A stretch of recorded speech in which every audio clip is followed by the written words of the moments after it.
ఇక పరీక్షల నిర్వహణలో అవకతవకలపై కాక్రోచ్ జనతా పార్టీ నిర్వహిస్తోన్న నిరసన ప్రదర్శనల్లో గత 15 రోజులుగా ఆమరణ నిరాహార దీక్ష చేస్తోన్న ప్రముఖ విద్యావేత్త అలాగే ప్రముఖ పర్యావరణ ఉద్యమకారుడు సోనం వాంగ్చుక్ ఆరోగ్యం క్షీణిస్తోంది. బీపీ క్రమంగా పడిపోతోంది. ఇప్పటి వరకు ఈ 15 రోజుల్లో వాంగ్చుక్ 8 కేజీల బరువు కూడా తగ్గారు. ప్రధానంగా వాంగ్చుక్ చేస్తోన్న డిమాండ్స్ నీట్ పేపర్ లీకేజ్ కారణంగా ఆత్మహత్య చేసుకున్న కుటుంబాలకు ₹1 కోటి పరిహారం ఇవ్వాలి.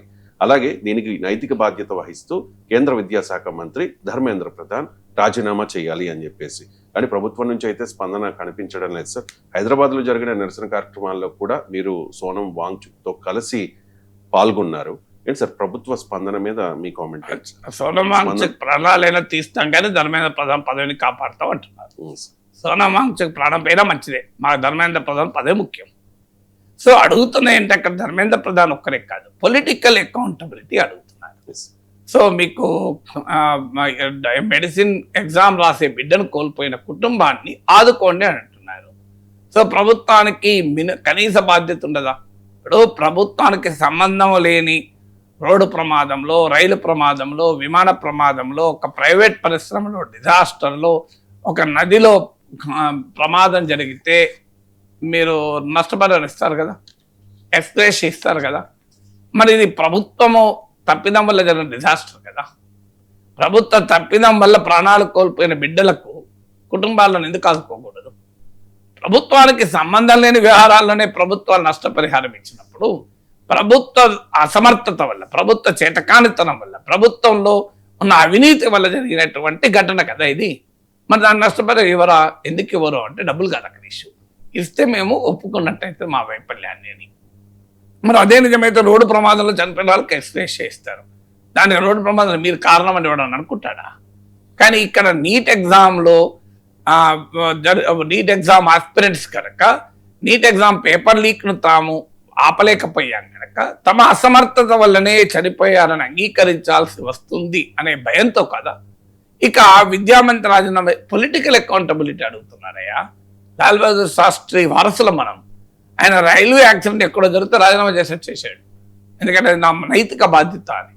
సో ఇవాళ పొలిటికల్ మీద ధర్మేంద్ర ప్రధాన్ రాజీనామా చేస్తే నేను మీరు అన్నట్లు హైదరాబాద్లో సోనం వాంగ్చుక్తో పాటు కలిసి మాట్లాడినప్పుడు కూడా ఇదే చెప్పాను.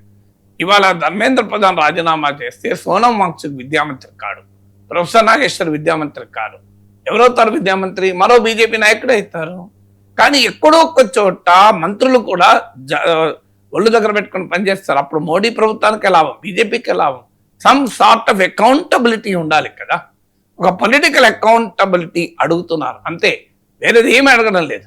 పొలిటికల్ అకౌంటబిలిటీ రీత్యా మీరు రాజీనామా చేస్తే ఒక మెసేజ్ వెళ్తుంది అధికారులకు, రాజకీయ నాయకులకు, సమాజానికి ఒక మెసేజ్ వెళ్తుంది. ఎస్, రాజకీయ జవాబుదారీతనం ఈ ప్రభుత్వానికి ఉంది అని. కానీ ఈ ప్రభుత్వం అధికారంలోకి రావటానికి ప్రాతిపదికే పొలిటికల్ అకౌంటబిలిటీ కొరకు జరిగిన India against corruption movement. Corruption అంటే కేవలం డబ్బులు తినడమే కాదు, చేయాల్సిన పనిని సరిగా చేయకపోవడం కూడా కరప్షనే. చాలా మంది ఏమనుకున్నాడు, కరప్షన్ అంటే లంచం తీసుకోవడమే అంటారు. What you are expected to do, if you do not do it is also corruption. వేరేది ఏమి లేదు, డబ్బులతో సంబంధం లేదు. So when you are expected to maintain కదా. అది మరి కొత్తగా వచ్చింది కాదు, లాస్ట్ ఇయర్ జరిగింది లీక్, గత 2-3 కొన్నేళ్లుగా జరుగుతున్నాయి. ఒక్క నీటే కాదు, సిబిఎస్ఈలో గందరగోళం, కామన్ యూనివర్సిటీ ఎంట్రన్స్ టెస్ట్లో గందరగోళం.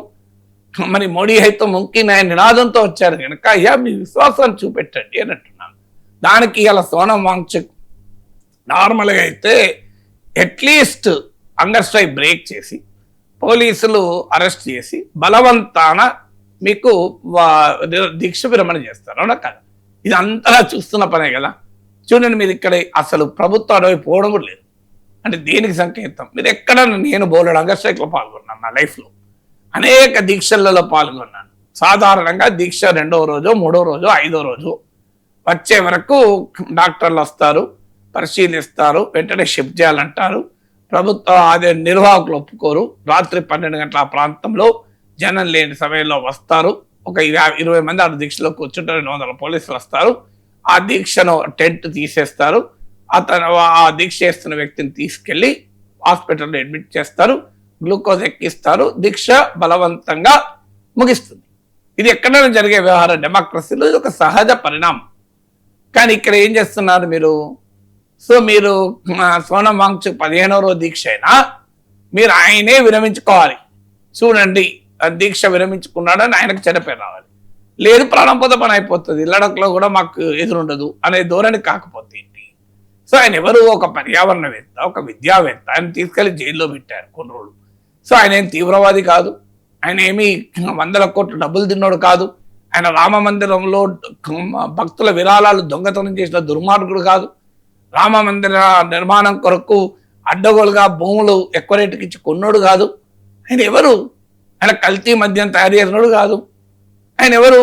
ఒక లడఖ్ లాంటి ఒక ప్రాంతంలో పర్యావరణ పరిరక్షణ కొరకు, పేదల చదువు కొరకు పోరాడేటువంటి ఒక సోషల్ యాక్టివిస్ట్. అతని ప్రాణం పోయినా మంచిదే, మేము పట్టించుకోము అంటే ఎంతకన్నా అన్యాయం ఉంటుందా? అందువల్ల నరేంద్ర మోడీ గారు కోరేది, అయ్యా సోనం వాంగ్చుక్ను కాపాడండి. సమాజంలో ఈవెన్ బ్రిటిష్ పాలకులు కూడా స్వాతంత్ర సమర కాలంలో కూడా నిరాహార దీక్షలు చేస్తున్న వారిపైన ఇంత నిర్లిప్తంగా లేరు. ఉంటే దేశమంతా అల్లకల్లోల మీద కదా. పొట్టి శ్రీరాములు త్యాగం గురించి ఈనాటికి మాట్లాడుకుంటాం కదా మనం. గాంధీ మహాత్ములు ఎన్నిసార్లు నిరాహార దీక్షలు చేశారు. బ్రిటిష్ ప్రభుత్వం కూడా గాంధీ మహాత్ముడు చావని అనుకోలే.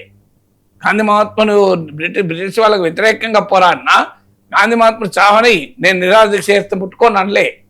సో అందువల్ల కనీసం మీరు ప్రభుత్వం ఇన్వాల్వ్ అయ్యి ఆయనతో చర్చలు జరిపి ఆయనతో ఆ దీక్షను విరమింపజేయచ్చు, లేదా బలవంతానైనా దీక్షను విరమింపజేయచ్చు. అదేం తప్పు కాదు.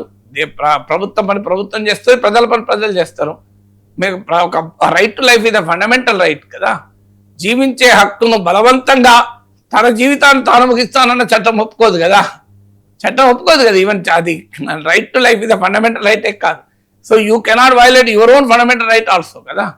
సో మరి ఎందుకు ప్రభుత్వం మరి ఆలోచించదు? మీరు ఎవరైనా ఒక అతను బహిరంగంగా నేను పెట్రోల్ పోసుకొని తగలబెట్టుకుంటా అంటాడు, పోలీసు ఊరుకుంటారా చెప్పండి నాకు? వెంటనే ఆపుతారా లేదా? ఆపి కేసు పెడతారా లేదా? ఆత్మహత్య చేసుకున్న వాళ్ళ మీద కేసులు పెడతారా లేదా? మరి ఇది బహిరంగంగా ఆయన ఒక ప్రజా సమస్య పైన ప్రాణాలకు తెగించి దీక్ష చేస్తుంటే కనీసం పట్టించుకోకపోతే అన్యాయం కదా. నా విజ్ఞప్తి సోనం వాంగ్చుక్ కూడా ఇలాంటి ప్రభుత్వాల పట్ల మీరు ప్రాణాలు పోగొట్టుకోకూడదు. అసలు దీక్ష విరమించి మరింత ఉధృతమైన పోరాటానికి పిలిపియాలి. అందువల్ల ప్రాణాలు కోల్పోవడం సమస్యలకు పరిష్కారం కాదు, బ్రతికి పోరాడడమే సమస్యకు పరిష్కారం.